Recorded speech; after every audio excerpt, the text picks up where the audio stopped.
उधर जंग के बीच दावा किया गया कि यूएई अपनी जिस जगह से गैस का उत्पादन करता है ठीक उसी जगह पर ईरान ने बड़ा हमला कर दिया। वो जगह शाह गैस फील्ड के नाम से जानी जाती है। बताया जा रहा है वहीं पर ईरान ने अपने घातक ड्रोन दाग कर भीषण हमला कर दिया। यह दावा अमेरिकी न्यूज एजेंसी ब्लूमबर्ग की एक रिपोर्ट में किया गया और यूएई की सरकार ने भी इस हमले की पुष्टि की और बताया गया इस हमले के बाद शाह गैस फील्ड में काम रोक दिया गया, क्योंकि दावा किया गया कि ईरान ने यूएई में मौजूद शाह गैस फील्ड पर कई ड्रोन दाग दिए और इस हमले के बाद वहां पर आग लग गई। शाह गैस फील्ड यूएई की राजधानी अबू धाबी से 180 किलोमीटर दक्षिण पश्चिम में मौजूद है। बताया जाता है कि यूएई की सरकारी कंपनी और अमेरिका की एक कंपनी मिलकर इस गैस फील्ड को चलाती है। शाह गैस फील्ड को यूएई का एक बड़ा और अहम गैस क्षेत्र माना जाता है और यहां बहुत बड़ी मात्रा में प्राकृतिक गैस का, नेचुरल गैस का उत्पादन होता है। वहां पर ईरान के ड्रोन हमले के बाद यूएई की सरकार ने सुरक्षा अलर्ट जारी कर दिया। इसके साथ ही शाह गैस फील्ड में कुछ समय के लिए काम भी रोक दिया गया। लेकिन सिर्फ शाह गैस फील्ड पर ही नहीं, बल्कि दावा तो यह कि वहां के फुजैरा ऑयल इंडस्ट्रीज में भी, ऑयल इंडस्ट्रियल एरिया में भी हमला किया गया। बताया गया कि फुजैरा में ईरान ने कई ड्रोन दागे और वहां भारी नुकसान पहुंचाने की कोशिश की। फुजैरा शहर के पास ये फुजैरा ऑयल इंडस्ट्रीज मौजूद है। फुजैरा शहर अबू धाबी से 300 से 325 किलोमीटर दूर है। वहां पर ड्रोन हमले का दावा किया गया और यूएई की गैस फील्ड और ऑयल के इस क्षेत्र में हमले के अलावा वहां अमेरिकी एयरबेस को भी निशाना बनाया गया। बताया गया कि ईरान की आईआरजीसी सेना ने यूएई में मौजूद अल दफरा एयरबेस पर हमला किया और हमले के बाद सैटेलाइट की मदद से वहां ली गई तस्वीरें सामने आई, जिनमें एयरबेस के कई हिस्से टूटे हुए नजर आए। यूएई के साथ कतर और बहरीन में मौजूद अमेरिकी एयरबेस को भी ईरान की आईआरजीसी सेना ने अपने निशाने पर ले लिया। बताया गया ईरान ने कतर की राजधानी दोहा में मौजूद अमेरिका के अल उदैद एयरबेस पर ड्रोन और मिसाइलें दागी और वहां पर भी बड़ा हमला कर दिया।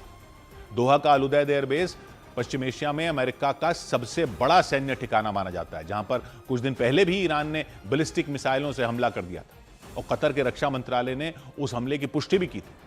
लेकिन दावा किया गया कि जंग के दौरान ईरान ने वहां पर दोबारा अपनी मिसाइलें गिरा दी। यूएई और कतर के साथ बहरीन में मौजूद अमेरिकी एयरबेस को भी टारगेट किया गया। ईरान की आईआरजीसी सेना ने बहरीन के शेख ईसा एयरबेस पर अपने खतरनाक ड्रोन दागे और वहां नुकसान पहुंचाया।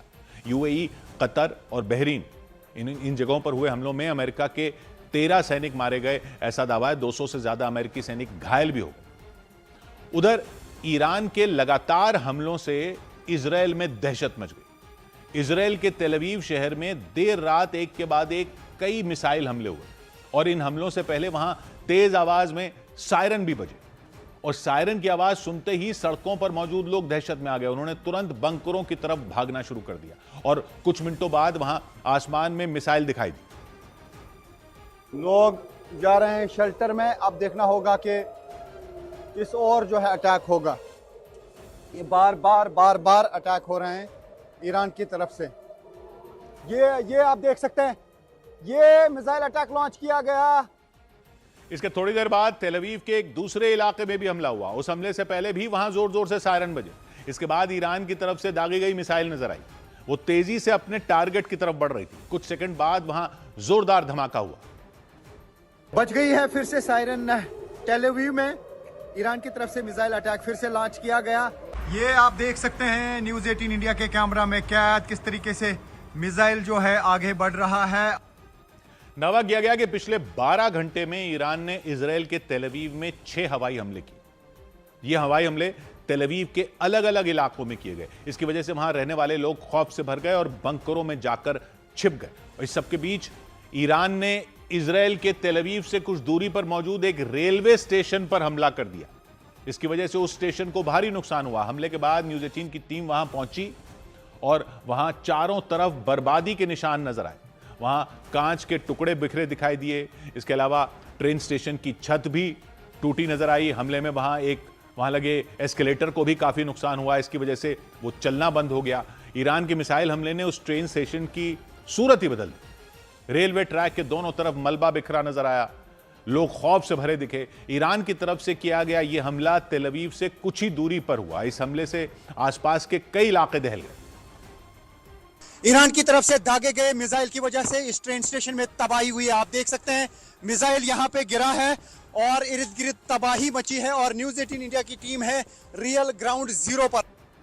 इस हमले के बाद ट्रेनों ने इस स्टेशन पर रुकना बंद कर दिया। वहीं यात्रियों के भी यहां आने पर रोक लगा दी गई। इसके कुछ घंटे बाद प्रशासन ने वहां मरम्मत का काम शुरू कर दिया।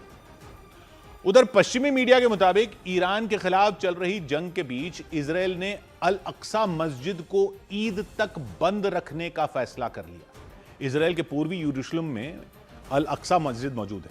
ईरान जंग के बाद से ही बंद है। वहीं इसे ईद के बाद भी बंद रखने की घोषणा कर दी गई। इजरायल के इस फैसले से तनाव बढ़ने की आशंका जताई गई, क्योंकि दावा किया गया कि रमजान के दौरान मस्जिद बंद करने पर लोगों ने आपत्ति जताई। इजरायल के इस फैसले का कई मुस्लिम देशों ने भी विरोध किया। अल अक्सा मस्जिद मक्का मदीना के बाद इस्लाम में तीसरा सबसे पवित्र स्थल मानी जाती है। इसके पास ही मशहूर डोम ऑफ द रॉक भी मौजूद है। पश्चिमी मीडिया की एक रिपोर्ट के मुताबिक ईरान के खिलाफ चल रही जंग की वजह से इजरायल ने इस मस्जिद को बंद करने का ऐलान किया था।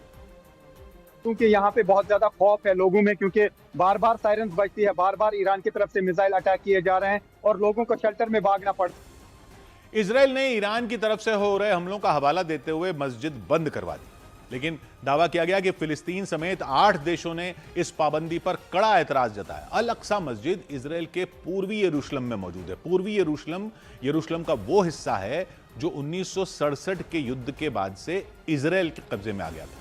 इसके बाद से ही अल अक्सा मस्जिद भी इजरायल के नियंत्रण में। रमजान के दौरान यहां लाखों लोग इबादत करने पहुंचते, लेकिन जंग के बाद इजरायल की सेना ने अल अक्सा मस्जिद में नमाज पढ़ने पर रोक लगा दी और इजरायल के इस फैसले की जानकारी मिलते ही इस्लामी देश नाराज हो गए। दावा किया गया कि इसके बाद से ही मस्जिद के आसपास सुरक्षा बढ़ा दी गई। अल अक्सा मस्जिद और उसके आसपास के इलाकों में इजरायल की सेना तैनात कर दी। खबरों के मुताबिक जंग शुरू होने के बाद जब इजरायल ने मस्जिद बंद करने का आदेश दिया था, तब भी इस्लामी देशों ने प्रतिबंध हटाने की मांग की थी, लेकिन मस्जिद को ईद तक बंद रखने के फैसले के बाद तनाव बढ़ने की आशंका जताई जा रही है। खबरों के मुताबिक मस्जिद के आसपास के पूरे इलाके में एक तरह से लॉकडाउन लगा दिया गया, जिसके बाद इस्लामी देशों ने इजरायल के इस कदम को अंतर्राष्ट्रीय कानून का उल्लंघन बताया। जल्द पाबंदी हटाने की चेतावनी दी। उधर ईरान के नए सुप्रीम लीडर मुश्तबा खामनेई को लेकर लग रही तमाम अटकलों के बीच उन्हें लेकर एक और चौंकाने वाला दावा किया गया, और वो दावा यह है कि मुश्तबा खामनेई इजरायल और अमेरिका के मिसाइल हमले में महज चंद सेकंड के फासले से बच गए।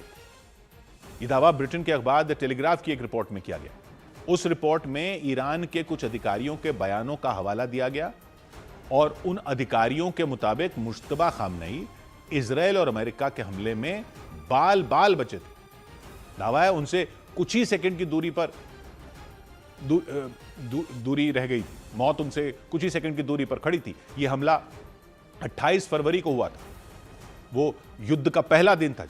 उसी दिन इजरायल और अमेरिका ने मिलकर ईरान की राजधानी तेहरान समेत उसके कई हिस्सों पर बमबारी करती थी और अचानक हुए हमले से पूरा ईरान दहल उठा था। लेकिन ईरान के लोगों को सबसे तगड़ा झटका तब लगा था जब जंग के पहले ही दिन उनके supreme leader Ayatollah Ali Khamenei के मारे जाने की खबर आई थी। जानकारियों से पता चला कि हमले के वक्त वो तेहरान की एक इमारत में मौजूद थे। उस इमारत के नीचे जमीन में बंकर बना हुआ था। दावा है कि आयतुल्लाह अली खामनेई जिस इमारत में मौजूद थे, वहां उनके बेटे मुश्तबा खामनेई के अलावा परिवार के भी और भी कई लोग मौजूद थे। इसके अलावा ईरान की IRGC सेना के कुछ अधिकारी भी वहां बैठक के लिए पहुंचे थे। ब्रिटेन के अखबार द टेलीग्राफ की रिपोर्ट के मुताबिक बैठक से पहले ही अमेरिका और इजरायल ने वहां जबरदस्त हवाई हमले कर दिए थे। इतना तगड़ा हमला था कि आसपास की इमारतें भी ढह गई थी और जिस इमारत में आयतुल्लाह अली खामनेई थे वो तो बंकर समेत बर्बाद हो गई थी। हमले में आयतुल्लाह अली खामनेई, उनकी बेटी और दामाद के अलावा कई लोग मारे गए, लेकिन अली खामनेई के बेटे मुश्तबा खामनेई उसमें बच निकले थे, क्योंकि दावा है हमले से कुछ देर पहले ही वो किसी काम के सिलसिले में उस इमारत से बाहर आ गए थे जिस पर हमला किया गया। ये दावा ईरान के कुछ अधिकारियों ने किया, ऐसा रिपोर्ट में बताया गया। टेलीग्राफ अखबार के मुताबिक उन अधिकारियों ने बताया कि जब हमला हुआ तो मुश्तबा खामनेई हमले वाली जगह से कुछ ही मीटर की दूरी पर थे। बताया गया इमारतों पर मिसाइलें गिरी तो उनका मलबा हवा में दूर तक फैल गया था और मलबे की चपेट में आने से मुश्तबा खामनेई को हल्की फुल्की चोट जरूर आई, लेकिन उनकी जान बच गई। बाद में उन्हें ही ईरान का सुप्रीम लीडर बनाया गया, लेकिन उनकी सेहत को लेकर अलग अलग तरह के दावों ने जोर पकड़ लिया। क्योंकि युद्ध छिड़ने के बाद मुश्तबा खामनेई को एक बार भी सार्वजनिक तौर पर नहीं देखा गया, ना ही उनका कोई नया वीडियो सामने आया। इस सबके बीच कुछ मीडिया रिपोर्ट में दावा किया गया कि अमेरिका और इजराइल के हमले में मुश्तबा खामनेई बुरी तरह घायल हो चुके हैं, उनका एक पैर काटे जाने तक की बातें कही गई। अमेरिकी राष्ट्रपति डोनाल्ड ट्रंप ने बताया कि उनके कानों तक भी मुश्तबा खामनेई को लेकर तरह तरह की खबरें पहुंच रही। A lot of people are saying that he's badly disfigured. They're saying that he lost his leg, one leg, and he's, been hurt very badly. Trump ने उन अटकलों को भी खारिज नहीं किया जिनमें मुश्तबा खामनेई के मारे जाने की बात कही गई। उन्होंने तो यहां तक दावा कर दिया कि ईरान में वहां की जनता की अगुवाई करने वाला कोई नेता बचा ही नहीं है। They have no leadership. The leadership is gone. But then they set up a new leadership to go and name a new leader, and that leadership is gone. And now they think maybe the sun is gone. अमेरिकी राष्ट्रपति ने तंज कसा कि और Iran के बड़े नेताओं की मौत को अपने लिए परेशानी की वजह बताया, क्योंकि ट्रंप के मुताबिक ईरान की हालत ऐसी हो चुकी है कि उससे बातचीत करने के लिए भी वहां कोई नेता नहीं बचा।